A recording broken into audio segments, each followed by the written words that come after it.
Hi guys, welcome to Perseverance Software Training Institute. I'm Sai Charan. All right. So ఈ వీడియోలో further Dakar topics చూస్తాం ఇంకా. So containers create చేసే method already చూసాం. So attach and detach mode. All right. So ఈ కంటైనర్స్ని మనం ఒకవేళ list చేయాలన్నా ఎలా చూడాలి అనేది డిస్కస్ చేస్తాం. All right. సో సర్వర్కి వెళ్దాం. All right. సో ఇక్కడ ఒక కంటైనర్ని క్రియేట్ చేస్తాం ప్రస్తుతానికి. Okay. So Dakar run -d docker run -d and అంటే detach mode name of the container. So name of the container వచ్చేసి co into container1 maybe nginx latest అంటే image with tag version అనమాట.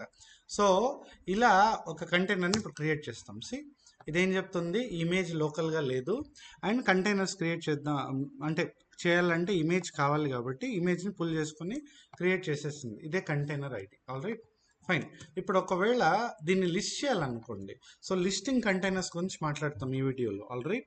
So Dakar PS అనే command use అవుతుంది అనమాట to list containers. అంటే ఇలా, so Dakar space PS అని ఇస్తే కంటైనర్స్ని లిస్ట్ చేస్తుంది. సో ఇది కంటైనర్ ఐడి, ఇది ఇమేజ్ విత్ వర్షన్ అంటే ట్యాగ్ అండ్ ఇది కమాండ్. దీని గురించి మనం డాకర్ ఫైల్లో మాట్లాడదాం. 19 seconds అగో ముందు క్రియేట్ అయింది. 18 seconds నుంచి అప్ అండ్ యాక్టివ్లో ఉంది. ఇది పోర్ట్స్ అనమాట. ఆ పోర్ట్స్ మీద అప్లికేషన్ అవైలబుల్ ఉంటుంది.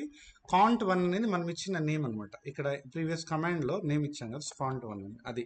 సో నా ఇప్పుడు ఏమవుతుందంటే ఇది ఒక కంటైనర్, ఇది లిస్ట్ అవుతుంది.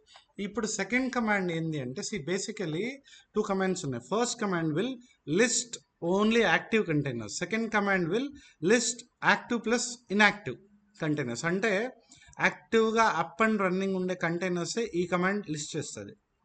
ఏదైనా కంటైనర్ యాక్టివ్గా లేదు కానీ ఉంది, జస్ట్ క్రియేట్ అయి ఉంది కానీ యాక్టివ్గా అప్ అండ్ రన్నింగ్ స్టేట్లో లేదు అన్నప్పుడు చూడాలి. అంటే ఇది ఎలా చేస్తుందంటే యాక్టివ్ ఆల్రైట్ ప్లస్ ఇన్యాక్టివ్ రెండు అనమాట. ఓకే. సో ఇన్యాక్టివ్ కంటైనర్స్ రెండు, ఇది రూల్ అనమాట. All right. సో రెండు కంటైనర్ 2 types ఆఫ్ కంటైనర్స్ని ఈ కమాండ్ లిస్ట్ చేయగలదు. అంటే docker PS maybe -a for all అనుకోవచ్చు మీరు. All right. So now docker PS -a ఇక్కడ ఏంటంటే ఒకటే ఇస్తుంది, ఎందుకంటే మనకు ఒక కంటైనర్ ఉంది, ఇది యాక్టివ్లో ఉంది. రైట్. మనం ఏం చేస్తామంటే ఇంకో కంటైనర్ క్రియేట్ చేస్తాం.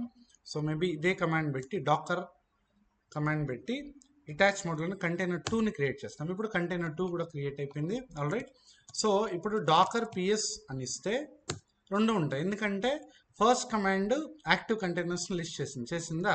ఇప్పుడు second command docker PS -a అంటే ఏ ఫర్ ఆల్ ఏ ఇస్తే ఇప్పుడు కూడా రెండు వస్తాయి, ఎందుకంటే ఇది యాక్టివ్ ఇన్యాక్టివ్ రెండింటిని చూపిస్తుంది. ఓకే. కాకపోతే ఇది టెస్ట్ చేస్తాం, ఏదైనా ఒక కంటైనర్ని ఇన్యాక్టివ్ చేసేస్తాం. ఇప్పుడు రెండు యాక్టివ్ ఉన్నాయి, ఇది అప్ 19 seconds, ఇది అప్ 2 minutes. మేబీ కంటైనర్2ని స్టాప్ చేస్తాం. సో ఎలా అంటే డాకర్ స్పేస్ స్టాప్ స్పేస్ కాంట్2 అని ఇస్తే ఈ కంటైనర్ స్టాప్ అయిపోతుంది. సో దట్ ఇప్పుడు టెస్టింగ్కి ఇప్పుడు మనకు ఒక కంటైనర్1 అనేది రన్నింగ్లో ఉంటుంది, కంటైనర్2 అనేది స్టాప్ అయి ఉంటుంది. కాబట్టి ఈ command only up and running ఉండే కంటైనర్సే చూపిస్తుంది. కాబట్టి మనం ఏం చేయాలంటే ఈ కమాండ్ ఇస్తే అప్ అండ్ రన్నింగ్ ఉండే కంటైనర్1 అండ్ కంటైనర్ ఉంది బట్ యాక్టివ్గా లేదు అనే కంటైనర్2 ఈ రెండింటిని చూపించాలి. ఓకే, ఈ కమాండ్. So let's see. స్టాప్ అయిపోయింది. ఇది అనమాట docker space stop space container name అన్నా ఇవ్వచ్చు, లేదు కంటైనర్ ఐడి అని ఉంటుంది, ఈ రెండింటిలో ఏదన్నా ఇవ్వచ్చు. ఇప్పుడు చూడండి, జస్ట్ డాకర్ పిఎస్ ఇస్తే ఓన్లీ యాక్టివ్ కంటైనర్ అంటే కాంట్2ని చూపించట్లే కదా. All right, we're good. But docker PS -a ఇస్తే కాంట్2 కూడా డిస్ప్లే అవుతుంది. ఓకే, ఉందా? Fine guys, thank you so much for the time. All right, so we'll see further in next video.